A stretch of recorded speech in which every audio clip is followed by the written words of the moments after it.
Let's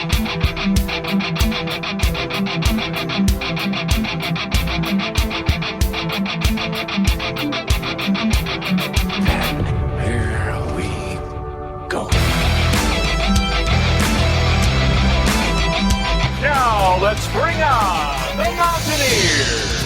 Goes around about after 50, the 10 to 5. A touchdown with Virginia. He did it. He did it. That's what Dwight Beavers and he's gone. Touchdown.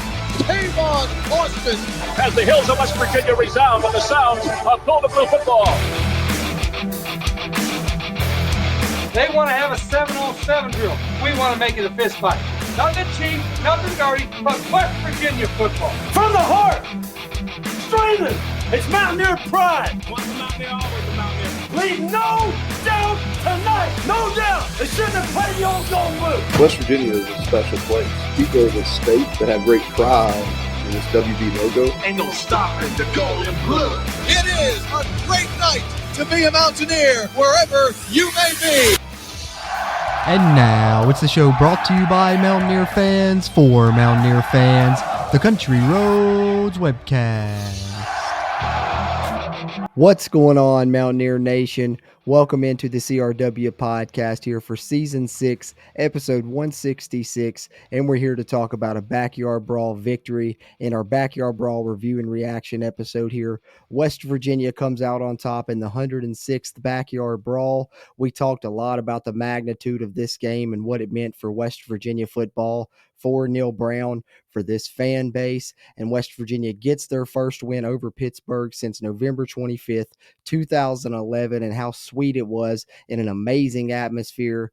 Guys, let's lead it off and talk about that. First of all, let me introduce you guys. I guess I should do that probably, but always, you guys know them anyways. They need no introduction. They're such great co-hosts here for us among the CRW community, but I've got Steven with me. What's going on, everybody? And Bradley. What up? Now that we've got that out of the way, I was too excited about this Backyard Brawl victory, as I'm sure everyone is. Why don't you guys give me your thoughts on the amazing atmosphere that we saw up there in Morgantown? I know we put a lot of talk into it matching 2011 LSU. I'll just say personally, I thought there was a lot of moments that it certainly did hit that. Really a lot of high highs in that game, especially when you get the outcome that you wanted. The crowd was fully engaged start to finish. Shout out to the students. They showed up and they stayed, and it was just electric atmosphere. You could feel it in the air from the time you touched down to Morgantown to the very last snap of the game, and we were singing Country Roads. But want to hear your all's thoughts, first of all, on the atmosphere. Then we'll get into some of the nitty-gritty on the game and talk some numbers and stuff like that. But, Steven, what were your thoughts there on the atmosphere in Morgantown? Yeah, absolutely electric. I have not felt the stadium be quite like that in a long time. As far as it matching 2011 LSU, I agree with you. I think there was moments where it absolutely matched it. But I don't know if it was because I was younger then, or if we were had a little bit better of a team at that time. I still think the LSU game had a little bit more energy.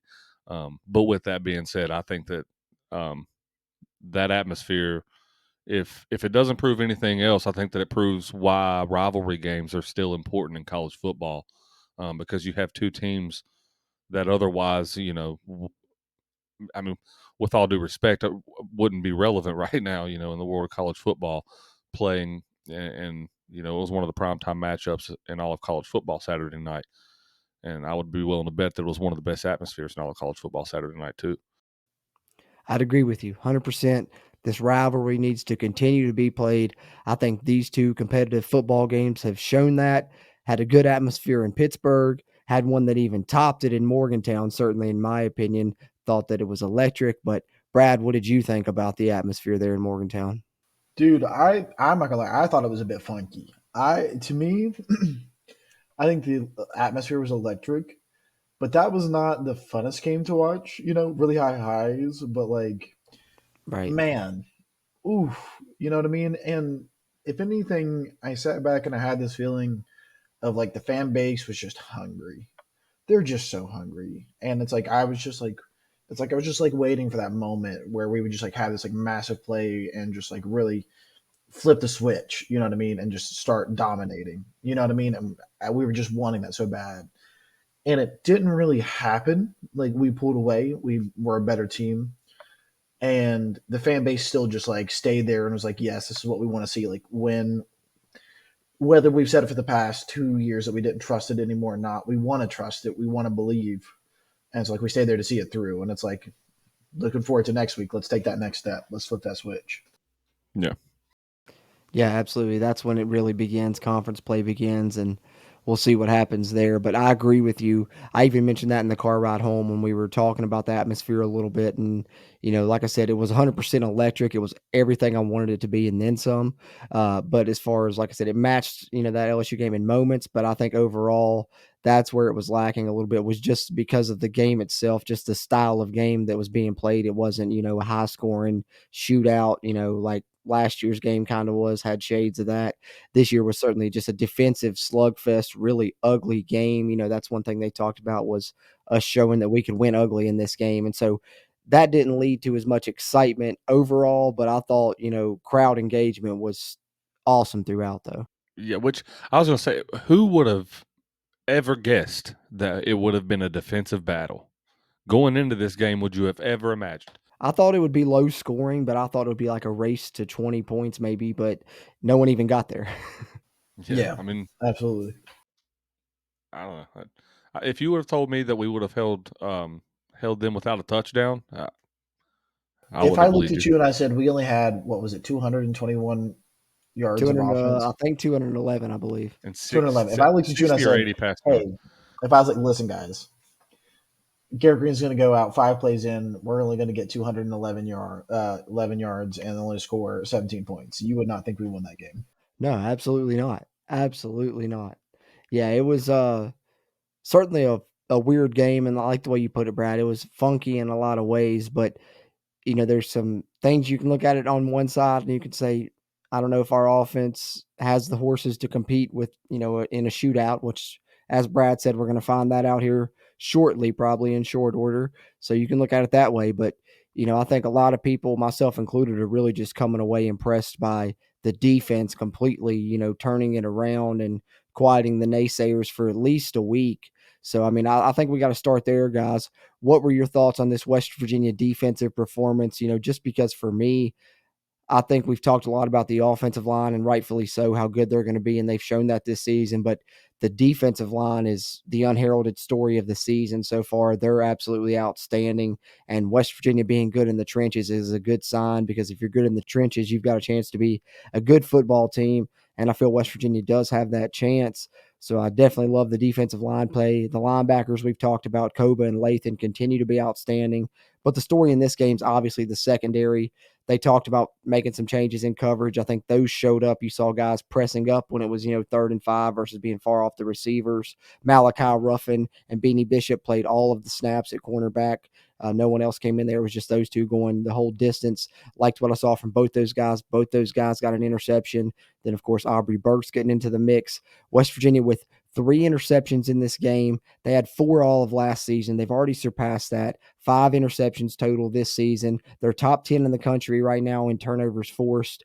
So I think, that's one thing I mentioned in the lead up to this game, is if West Virginia is going to be a bend but don't break defense, that has some deficiencies in some areas, specifically in the secondary, a way to make up for that is being opportunistic.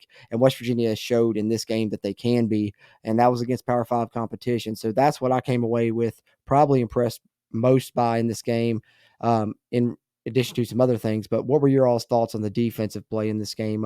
What are you thinking, Stephen?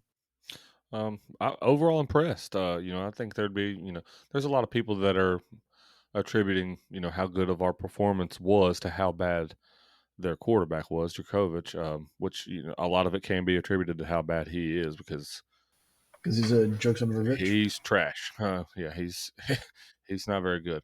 But anyway, a lot of what I even seen last week against Duquesne, I seen flipped in this game on Saturday night. I think, I didn't see nearly as many opportunities for receivers for Pitt as I did for Duquesne or Penn State.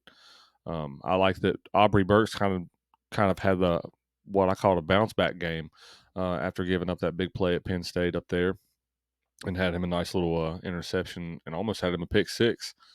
And that's one thing about it too. I think these kind of performances only feed going into the later weeks, and especially going into conference play here this week against Texas Tech. It seems like, from the way Beanie Bishop sounded in his press conference, I don't know if you guys watched that one. It's like more of the, now they got like this friendly competition on, like, because Beanie was like, all right, you got one, now I got to go get me one. And he was like, I'm gonna take mine to the house though. And like, he didn't end up taking it back, but it's just that kind of like that attitude, and that, those kinds of things that kids on the defense are going to feed off of on each other. And I'm like you, I think our interior defense up front, we're stout, man. Like,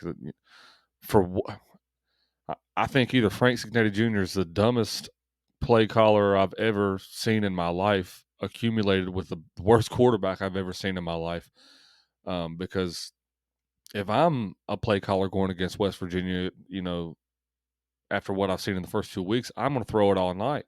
And I think it was probably 85%, 90% run for the Pitt offense, and we just shut them down all night long. So I will definitely commend them for doing a good job there. West Virginia really showed up on defense. Yeah, that they did. I 100% agree. It was a game where, one team was going to impose their will on the other, and West Virginia's defense didn't let the Pitt offense do it, aside from Pitt's first drive. Pitt on that opening drive ran for 67 yards on 10 carries. Following that, for the remainder of the game, they only ran for 63 yards total after that first drive, in which they ran for 67. So West Virginia's defense really bowed up. Like I said, that defensive line and linebacking core really good, I think, and the secondary showed improvements. Hopefully that continues. Going to be tested moving forward. But Bradley, what were your thoughts on the West Virginia defense in the backyard brawl? Yeah, I think that there was a couple really bright, shining people in that game, and I think that Steven mentioned one of them in Beanie Bishop.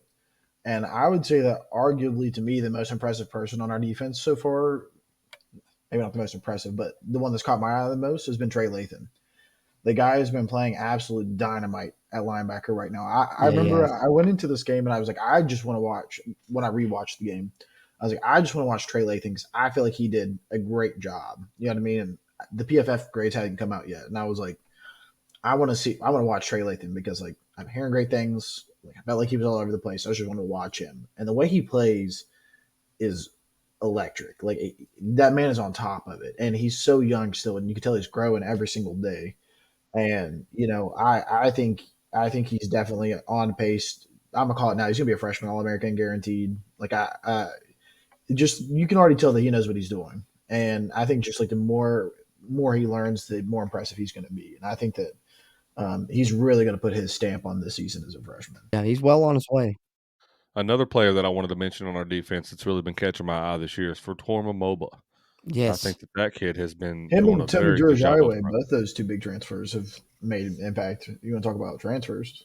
And both of them make an impact in minimal snaps too. They're both playing, under 20 snaps a game, so far each, and both have made big impacts. Mulba's really been stuffing the run, especially in short yardage situation, and Durge's been making an impact in pass rush. And then look out, because here comes Asani Redwood. He played 15 snaps in this game, and they were really talking him up, according to the broadcasters, when I rewatched it.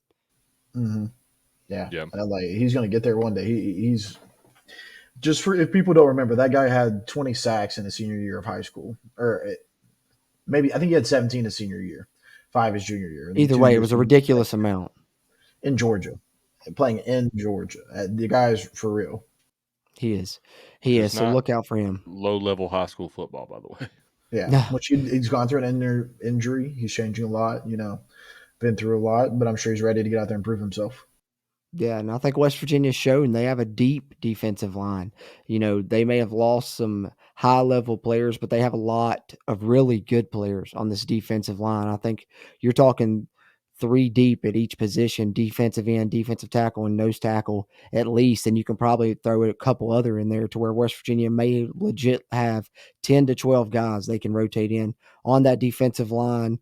The only issue comes when you play a team like you're going to play against Texas Tech coming up. And of course, we'll talk more about this later in the week in the Texas Tech preview, that can go no huddle and force you to not be able to get some of those subs in and can wear down that defensive line a little bit. But like I said, we'll talk about that more when we come to it. But all in all, looks like West Virginia's defense well on its way to being more improved. Hopefully the secondary continues to play the way it did, be opportunistic and force turnovers, and West Virginia can add that to their arsenal and be a team that leads the conference in turnovers. And if so, that can be really good for them because it looks like they're going to be strong in the trenches.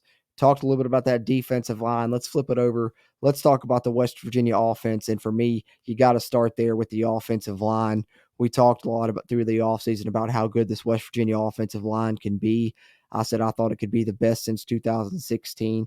I think they're certainly showing that, and who knows how good that they can be. The sky's the limit for them.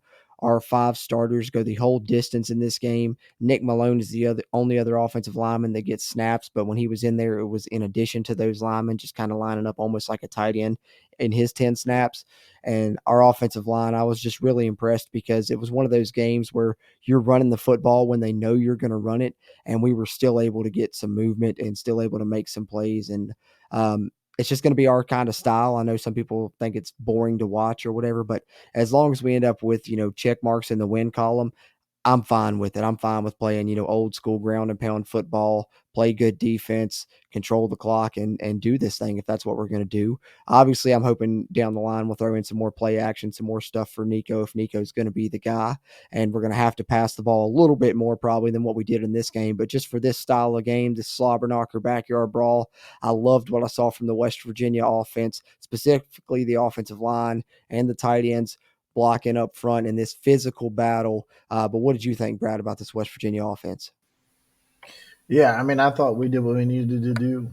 I think that CJ Donaldson really, did what we expected him to do. The offensive line had great blocking. They were all really impressive up front. And, like you said, if we got to be somebody that's going to knock you down, drag you out, we're going to do it then. You know what I mean? Like that's at this point, I don't care what it takes to win. I really don't. Just win, baby. Yeah, I'll take 211 yards all day. That was not a very fun game to watch, but I'd watch it every time if I got a W at the end of it. Exactly. I even enjoyed rewatching it. So 100%. I'm right there with you on that one. Steven, what do you got to add in regards to West Virginia offense? Well, first of all, offensive line absolutely needs to be commended for their performance.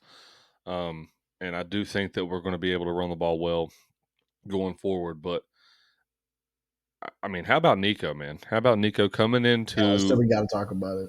Yeah, coming into the situation that he came into and doing what he needed to do to get it done. You know what I mean? He made some great throws. I mean, there were some throws that, were a little bit shaky, but overall, I think that he did a great job of taking advantage of the moment and really, coming out and doing what he showed for one thing for sure for me that he's going to be the guy of the future. I mean, for people that didn't already know that. But I mean, I'm going to go ahead and ask it: Is he the guy of the now? I was going to get to that, Brad. Okay, so before you got a chance to ask me, I'm going to ask you guys because I already had it planned. All right, so GG is out for 2 weeks, 2 to 3 weeks. If Nico goes 3-0, is he your new starting quarterback? You don't pull him. Thank you. Yeah, Thank you. I absolutely agree. And this is coming from somebody who's wanted Garrett Green behind center for the last 2 years. And I think you can mix in some packages for Garrett Green when he's healthy, if you'd like, even. But I'm even was in the camp after this backyard brawl win that roll with Nico. Now he looks good. There was just a sense of something about the team, and it's not. Like I said, you can't look at it on a stat sheet. You can't. I don't know what it is, but when you were there watching the game, and I'm sure watching it on TV, it was the same because it felt the same to me when I was rewatching it. It's just something that's intangible, a feeling that he just has like a sense of control over the offense that it just feels like things felt more in hand with Nico in there, despite the fact that GG's the more veteran player. And that's not a knock on Garrett Green. I think it's just something that Nico has. Well, I would even say, because I put some thought on it too, and I was like, trying to find like a little silver lining thing. Is it making the offense better because the eyes are off the quarterback now? You know what I mean? Like everybody's still focusing to see how Garrett Green's going to do, and is Nico Markio going to be better than Garrett Green? Do we have the right guy at quarterback and like giving him his chance? Doing swishy washy stuff.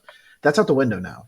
it's Nico Marchiol. You know what I mean? And so that puts the focus on guys like CJ Donaldson and the offensive line and be like, hey, you're it now. You know what I mean? Like, you've got to step it up. You've got to be better. You've got to do this. And they always talk about, the best quarterback is the one that makes the rest of his team better, and if it's that little silver lining that, now the focus has shifted and we know who's going to have to step up, maybe those guys are stepping up, because CJ Donaldson really impressed me. I mean, he was out there Absolutely. when Nico Marco fumbled the football, and the first person right there at him was like CJ Donaldson picked him up. He said, "Hey," you can literally see him tell me, he's like, "Hey, forget about that. We got to go." And then next play, you're back out there and you score a touchdown. You know what I mean? I did notice that what you're saying, because I thought that was awesome, like leadership and just being a great teammate from CJ. Because literally after the play, he comes, he puts his arm around Nico, and then if you look, if you watch, he physically, like, Nico starts to drop his head, and CJ takes his hand and lifts his chin up with CJ's hand, and I was like, that's awesome. Dude, and that's it right there.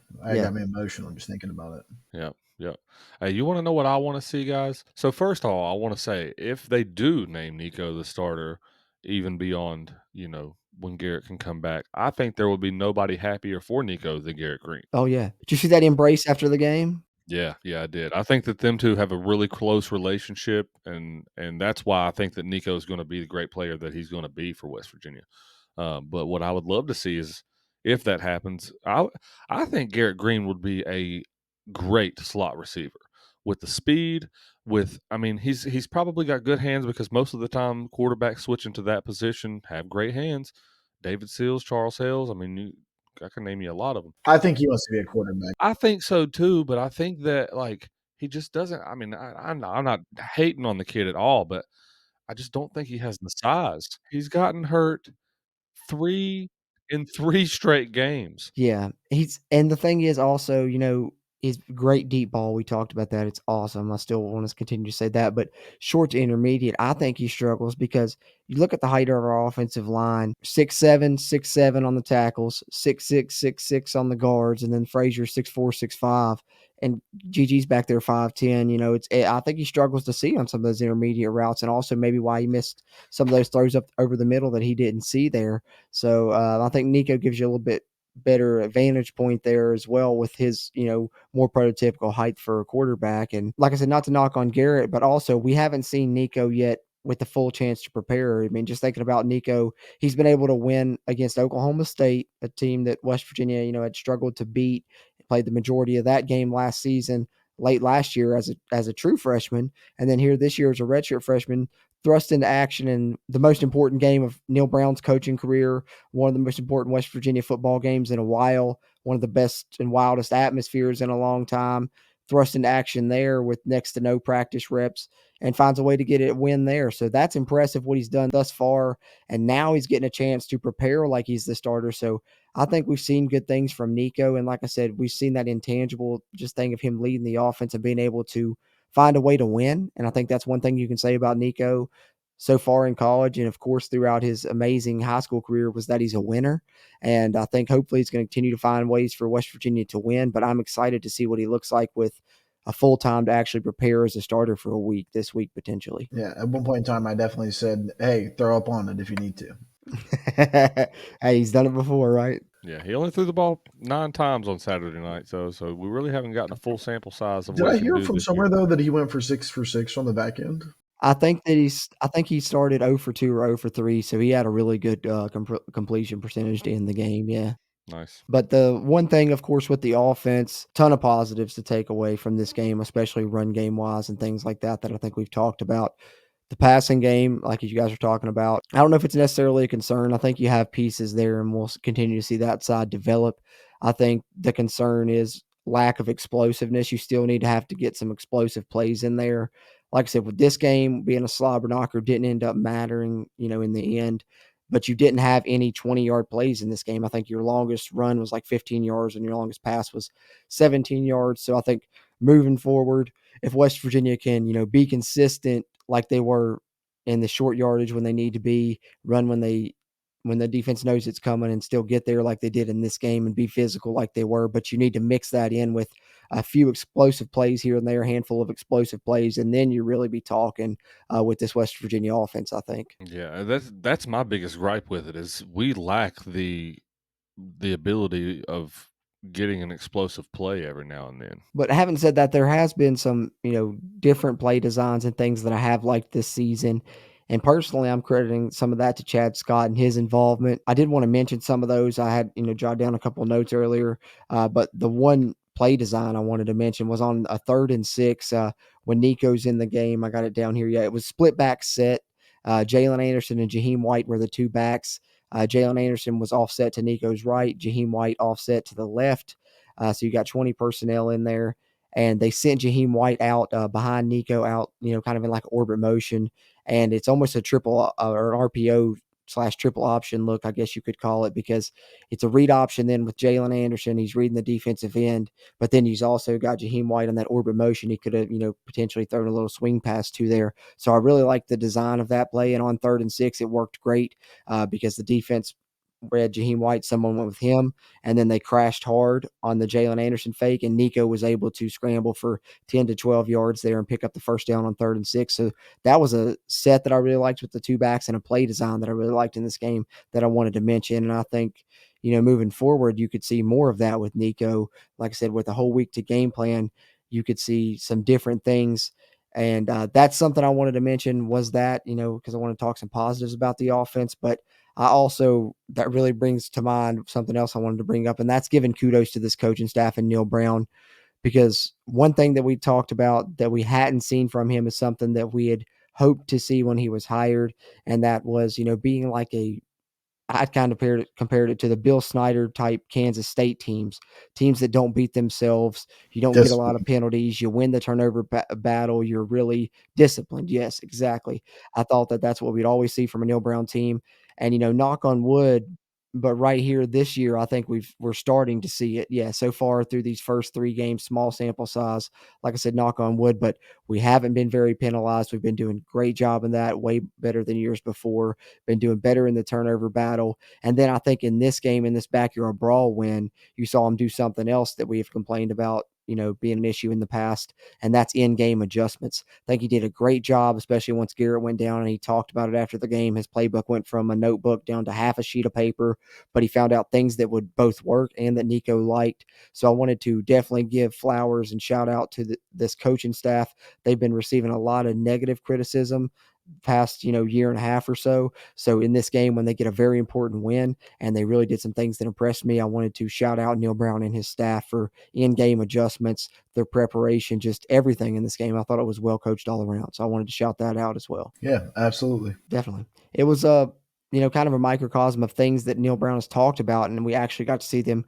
come to fruition in this game, because the other sequence that I had jotted down was a perfect example of complementary football. And that's something that Neil Brown's always talked about, is complementary and team football. And to me, there was a sequence in the second quarter that really exemplified that, because you got a West Virginia drive that ends, and so then Oliver Straw gets an excellent punt, and you get good coverage by Malachi Ruffin down it inside the 1-yard line. So there's special teams complementing your offense. Then your defense follows that up by forcing a 3-and-out to flip the field, get the ball back to the offense, the defense complementing that good special teams there, which then Nico gets 2 good completions on that drive, which ends with the red zone fumble that we talked about. But then 2 plays later, you get the Burks interception with the long return, sets up the offense, who scores on the next play on the RPO pass to Cole Taylor. Just complimentary football all around, from special teams to defense to offense and back again, ending up with the lone touchdown that would have won this game by itself right there. West Virginia could have won 7-6 with that lone sequence of complimentary football right there. So that's something that Neil Brown's talked about, and I think you saw it right there in a nutshell, and why it can be so big for a team like West Virginia. Hot damn, Cruz, you keep talking about things like that, you're going to have me trusting the climb, brother. Hey, I'm trying to get everybody sipping that Kool-Aid. Call me Jim Jones for the Neil Brown Trust the Climb movement. That's some convincing. That's good. Yeah, that makes us sound like a halfway decent football team almost. Hey, we got a chance. We got a chance, man. But speaking of that, we're going to get into some numbers in regards to this game and see what they look like and how that makes us feel about this performance more so. But now that we've given some of our takeaways, before we get into those numbers, I did want to share one other thing, gentlemen, that I know we love to discuss, and that's uniforms. And how about West Virginia coming away ranked number 1 uniform of the week for week 3 with the home version of the Country Roads Trust uniform there.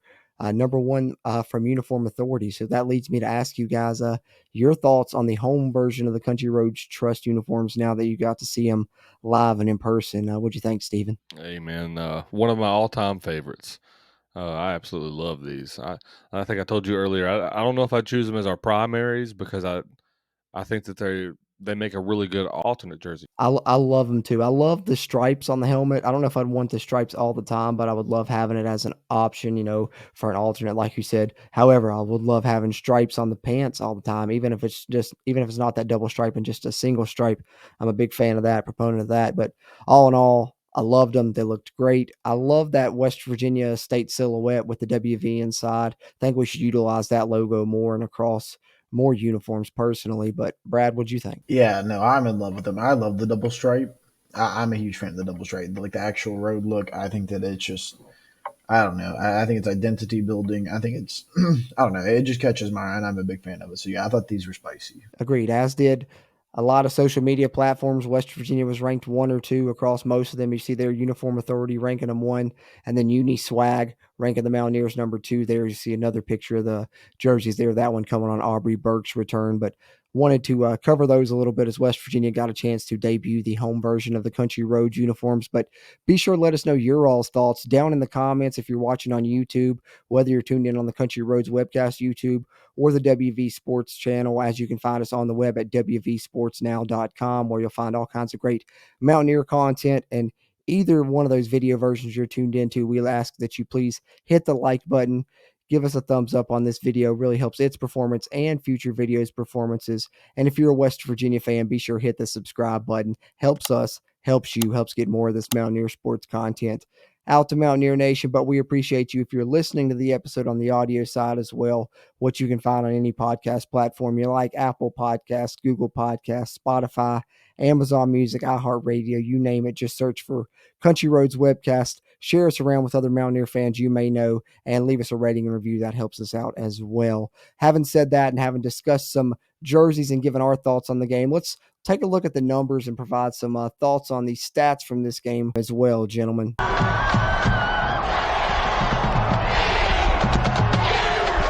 All right, let's lead it off here with the team stats. As you can see in the scoring summary, West Virginia really dominated this game after the first quarter, outscoring Pitt 17-3 from that point to end up with our final score of 17-6, of course, moving West Virginia to 2-1 overall in the 2023 season. First downs, West Virginia outgains Pitt 14-12. Third down efficiency, very close, 4 of 13 for Pitt, 4 of 12 for West Virginia. Fourth downs, West Virginia held Pitt to 0 of 2 on fourth down conversions, very big there, almost like 2 more turnovers. West Virginia 1 of 3 themselves on fourth downs. Total yards completely even, one of the lowest total yardage you'll see there across both teams, 211 each. Passing yardage, neither team hitting 100 passing yards, so really looking like an old school stat line here. 81 passing yards for Pitt versus 60 for West Virginia, but the Mountaineers only attempted 11 passes. Pitt threw the ball 20 times. Pitt threw 3 interceptions, West Virginia with 0.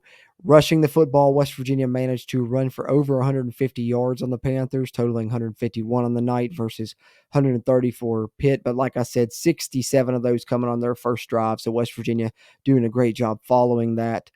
Penalties, we talked about West Virginia doing a better job in that area this season. That continued in this game, only being penalized 4 times, and where Pitt was penalized 9 times. West Virginia winning the turnover battle there, +2. 3 turnovers for the Panthers versus only 1 for the Mountaineers. And West Virginia outpossesses Pitt 33-26 in time of possession minutes there as well. Any thoughts here on the team stats, gentlemen? What are you thinking there, Steven? Anything you want to toss in there? Like you said, super old school stat line, man. It's I can't remember the last time neither team in a football game didn't go for over 100 passing yards. So that's a little weird, Yeah, very, very interesting for sure. Brad, what about you? Anything you got on team stats?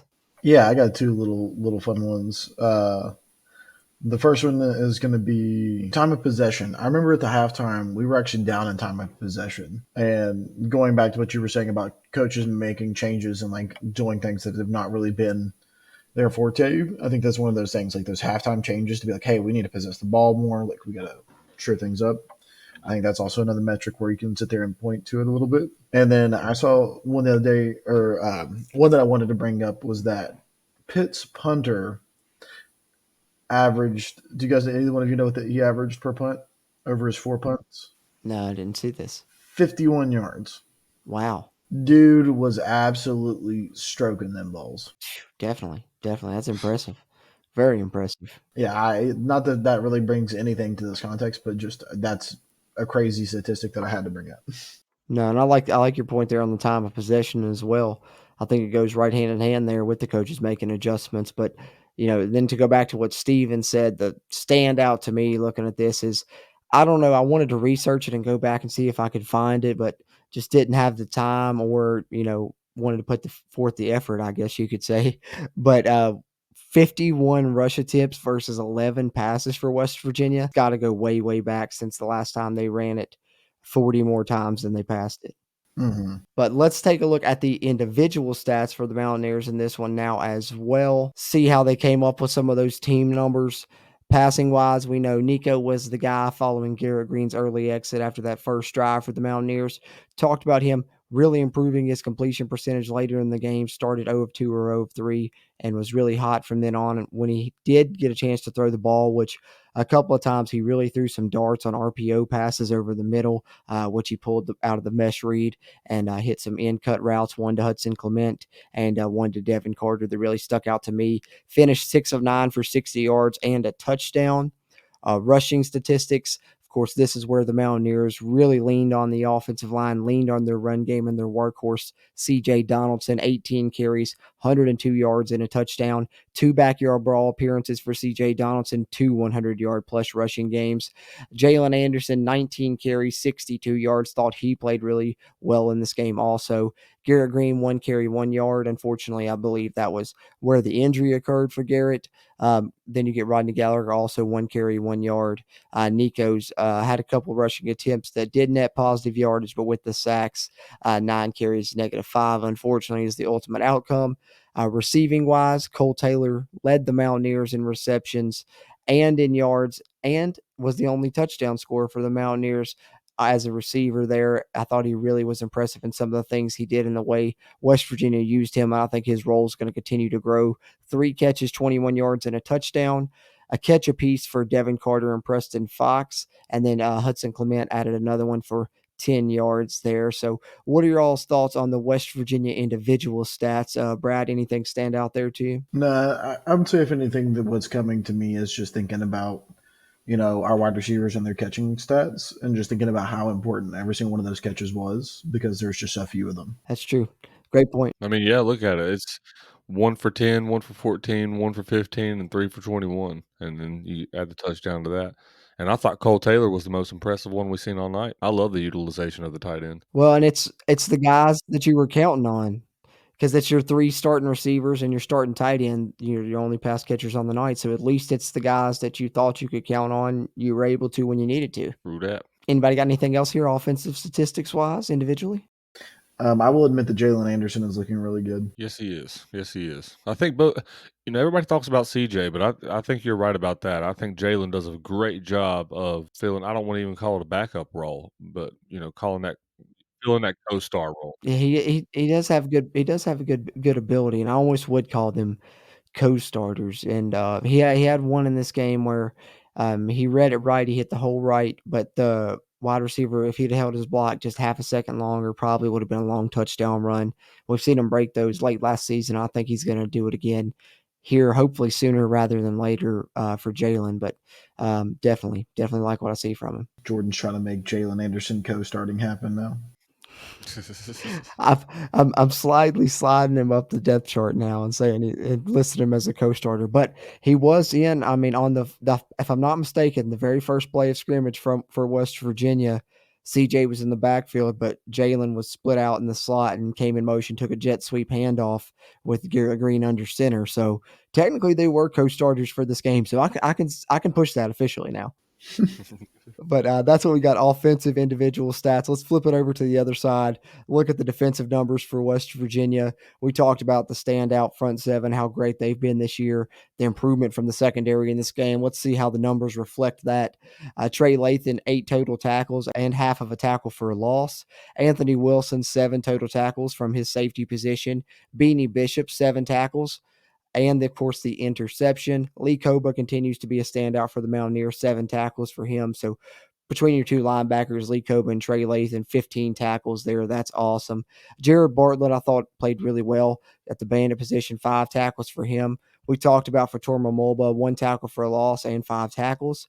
Half a tackle for a loss for Hershey McLaurin, and to go with 5 tackles. Mike Lockhart, 1.5 tackles for a loss, one of those being a blown up play on 3rd and 1 that he ended up forcing a 3-yard TFL. Talked a bit about Tomey. He had 3 tackles in this game. Tyron Bradley splitting time with Jared Bartlett at that bandit position, had a sack and a TFL. Aubrey Burks with half of a TFL.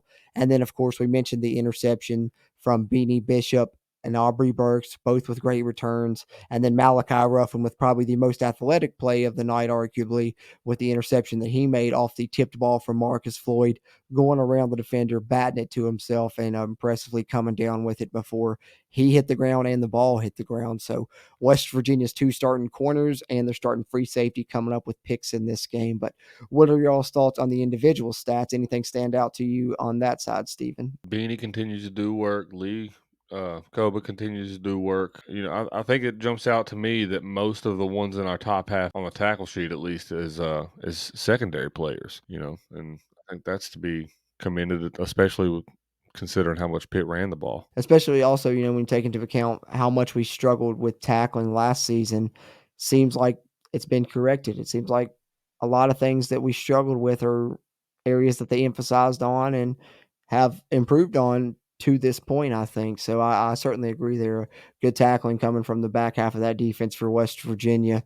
Brad, these defensive statistics, anything stand out and catch your eye there? No, but I did want to shout out Malachi Ruffin and just the consistent improvement he's had. It's just been he's been a fun one to watch for a really long time. He went from kind of lame duck out there on an island status to really being a pretty good defender, and it's been. I'm excited for that guy. Meteoric rise, you could almost call it. I mean, he's a guy that comes not even as a preferred walk-on for West Virginia. He's a guy that shows up at a tryout, back in 2018, I believe it was, and student in West Virginia. They have a tryout. He comes out super athletic, makes the team, and just works his way up from scout team to all the way to a contributor on special teams to a scholarship player to where he was playing safety a couple of years ago for West Virginia when they didn't have the bodies. Moves to corner last season. West Virginia has to call on him when they have injuries there.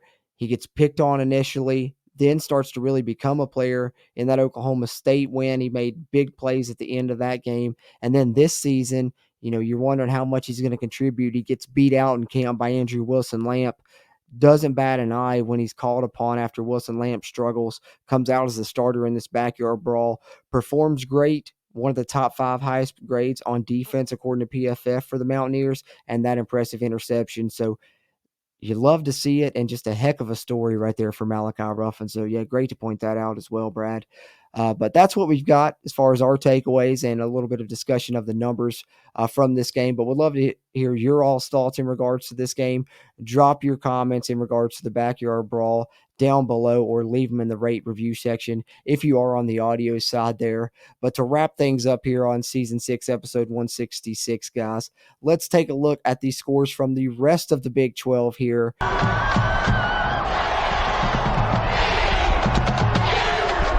All right, full Saturday slate of action for the Big 12, including our first conference game that we saw this week. But leading it off, Kansas State and Missouri. Interesting matchup there. Bit of a rivalry contest taking place at Missouri, and Missouri ultimately comes out on top 30-27 on a 61-yard field goal as time expired. Yeah, what a kick. Impressive, very impressive. You don't see that a lot in the college game. Ultimately, though, it would set up what would lead to be kind of a down week for the Big 12 as a few upsets occurred across the conference. for us Mountaineer fans, at least we were, one of the lone bright spots, and it was a happy week for us because the rest of the conference did not walk away as happy, including fans of the Iowa State Cyclones, as unfortunately they hit the road and lose to a Group of 5 team that West Virginia will play here in a couple years as well. The Ohio Bobcats there in Athens, 10-7, Ohio beat Iowa State. And I got to shout you out here, Brad. You actually picked this one in our preview show, so you called it. I did, yeah. I remember shout out the people that let me stay at their house over the weekend for the Pitt game. I had picked Ohio because it's where she went to school at, and I told her that. And she texted me in the middle of the game and was like, Ohio won. And I was like, hey. There you go. I don't know why, but it just makes me think of Pulp Fiction. I don't know if you remember at the beginning with John Travolta and Samuel Jackson, and they go in and they're talking to the guys, and Samuel Jackson says, check out the big brain on Brad. Yeah. Good stuff there. Good call. Ohio with the upset over the Cyclones. Moving on, Baylor bounces back, although maybe not handling Long Island with as large of a score margin as some may have seen coming, but they do walk away with a 30-7 victory over Long Island there at the home game in Waco. Oklahoma continues to look much improved and rather impressive, handling Tulsa there in a road game at Tulsa, 66-17. The Sooners come out on the winning end. Dylan Gabriel looking very good for Oklahoma thus far this season at the quarterback position. And then UCF, the new addition to the Big 12, with a big win over Villanova, 48-14 in a home game there at the Bounce House in Orlando. Their offense continues to thrive. They win this game despite the absence of John Reese Plumlee at quarterback. The backup steps in and still gets the job done handily for the big victory. And then here we go, guys. Probably the biggest upset of the week, especially just with the margin and what Of we the didn't year see so coming. far. Yeah, probably of the year. And something that I've said here in the past is never bet against Gundy. And boy, did I eat crow on this one, because South Alabama goes into Stillwater, handles the Cowboys 33-7. Unbelievable. Yikes. Yikes. Oklahoma State's been playing 3 quarterbacks this year, and I think it's safe to say that old adage, if you have multiple quarterbacks, you have none, is proven true with their performance in this game. And then, of course, we got the Mountaineers' upcoming opponent, Texas Tech. They'll be coming into Morgantown this Saturday for the Gold Rush game.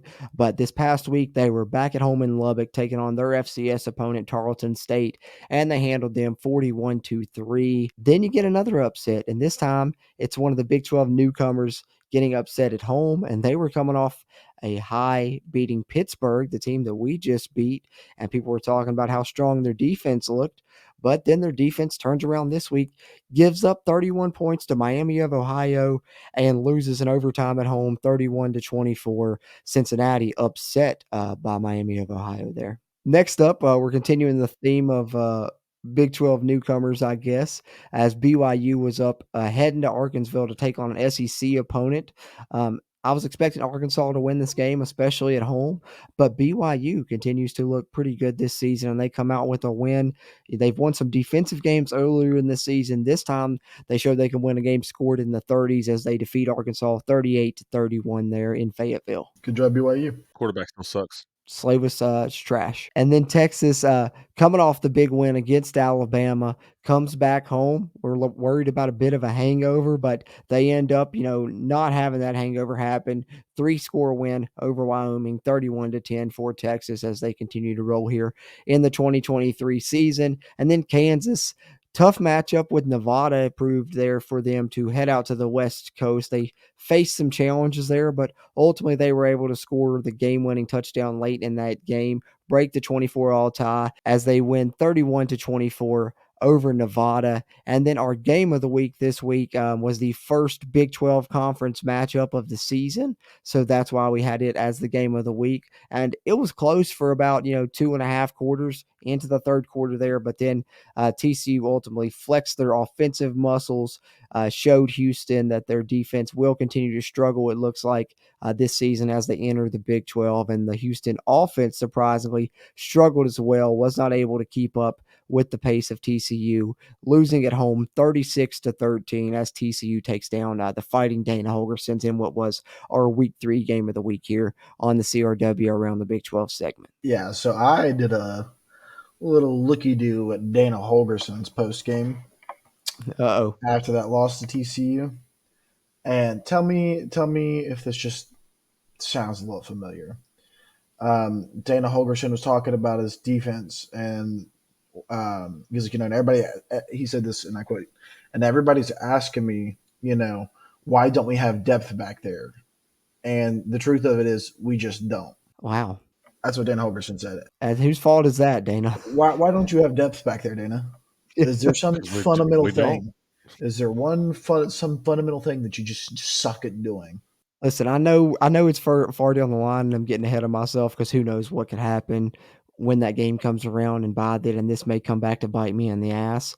But it's going to be so sweet to see West Virginia beat Dana Holgerson with a lot of West Virginia kids starting on the roster, specifically on the offensive side. Hudson Clement, Wyatt Milam, Doug Nestor, Zach Frazier, go down the line. When Dana Holgerson said, we weren't going to win at West Virginia, we weren't going to get the type of talent from West Virginia kids. He wouldn't recruit the West Virginia kids either. So that's just going to be freaking sweet, man. I just had to say that. Yeah, I absolutely. absolutely agree. Not hiding our feelings about Dana at all, as we are one to do. We've talked about him a time or two. I'm sure we'll have plenty of discussions between now and when that game happens in October there on that Thursday.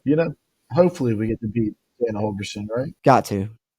And hopefully we get to beat Dana Holgerson. You know what I mean? Oh, I see what you're getting at. He's his seat's turned up a little bit as well. The temperature's rising. True that. Having said that, gentlemen, we've provided our takeaways. We've went through the numbers a little bit. We've even talked a little about the scores around the Big 12, but one last thing to do here before we close this out. I'm going to share on the screen the players of the week that West Virginia announced from their side. And of course, I'll call them out for you guys that are listening on the audio side and not tuned into the video version. But while I do that, you guys be thinking of your player of the game for this one. We'll each provide our player of the game here before we close out episode 166 here of the CRW podcast, our backyard brawl review and reaction following the big West Virginia win. But the West Virginia players of the week following that win: offensive lineman of the week, Zach Frazier; special teams player of the week, Malachi Ruffin; defensive player of the week, Beanie Bishop; offensive player of the week, CJ Donaldson.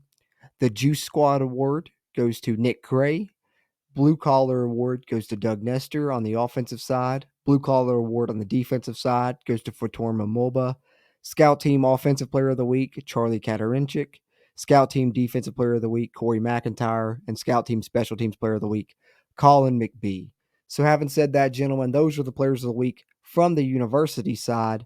But after this big backyard brawl win that was so important for this staff, this team, and this fan base, who impressed you the most? It can be someone on offense, someone on defense, anybody you like. Who you giving the player of the game to in this one, Steven? Oh man, I was hoping he's going to go with you guys first, but I'll go first. I've went back and forth between a few guys. I feel like you guys will choose the other two that I went back and forth between. So I'm not going to mention them, but I'm going to go with Aubrey Burks, man. I think that, for what we mentioned earlier, being able to bounce back after the Penn State game, the way that he, gave up that big play, and to get what I consider to be the momentum flop in the entire football game. I think that was a huge interception and one that not only he needed, but our entire defense needed and our entire team needed. So I think that he deserves to get the player of the game for that. Love it. Love the shout out of Aubrey Burks. He's someone that had a high praise throughout the offseason, and some people had been questioning that after a couple of things they'd seen through the first two games. So I love to see him bounce back, quiet those naysayers, and show why he's a player that has been so highly praised and will continue to be, because he's going to continue to put on great performances like he did in the backyard brawl. Great pick for player of the game. Brad, where are you going with your pick for player of the game? Yeah, I'm going to go with my boy Trey Lathan. I think the guy led us in tackles. He just seemed to be in on every play. I think he's a big part of why Pitt couldn't get the run defense going. And like I said, he's flying under the radar right now, and that's barely. And it's still just underestimated. Yeah, I like it. I like it a lot. It is not one of the two guys I thought you was going to go with. I didn't either. I mean, the low-hanging fruit is obviously CJ Donaldson, so I should probably go there. But, I'm going to not be obvious. I'm going to give mine to the West Virginia tight ends, Cole Taylor and Traylon Davis. We talked about Cole Taylor's, great performance in the passing game, getting the lone receiving touchdown for the Mountaineers. But I thought a lot of the play designs involved those guys. They were swinging across the formations. They were leading plays on, stretch outside zone plays, power plays off tackle. They were, sweeping across on the inside zone splits still, and then of course being involved in the RPO game. I really liked what I saw from both of those guys. I think they were both highly rated from PFF this week as well, and rightfully so. So although CJ Donaldson deserves player of the game, and of course the team gives it to him, and he's the obvious pick that any one of us three could take, I like all three of us kind of going a different direction and going a bit more obscure. So I'm going to go tight ends, but still got to shout out CJ Donaldson for putting the team on his back after the injury to Garrett Green. But the West Virginia tight ends, I think, are going to be weapons this season. So I'm going there for player of the game. I like that. I consider Cole Taylor from mine too. But I also, I don't want to be remiss about missing Nico either. I think he deserves some time and some mention in that slot as well. I know he only threw 9 passes, but the game was very well facilitated by my guy. That's a great way to put it, facilitating the game there. And, like I said earlier, I think he's a winner. That's one of the best things you can say about him, one of his best traits. And hopefully he continues to be that for West Virginia moving forward. But having said that, guys, I think I've covered pretty much everything that I wanted to get to here. Is there anything that we left out that you guys wanted to discuss or bring up here at the end before we close out this episode of the CRW podcast? There was one thing I wanted to mention. Eat shit, Pitt, baby. Hey, there Let's you go. go. That's how you do it. That's how you close it out. Hey, thanks for coming, guys. Love seeing you guys head back up I-79 with a big L in tow. We'll be able to do it again here in a few years, and we're looking forward to that as well. So it's a great atmosphere in Morgantown. We loved it. Hope you guys did.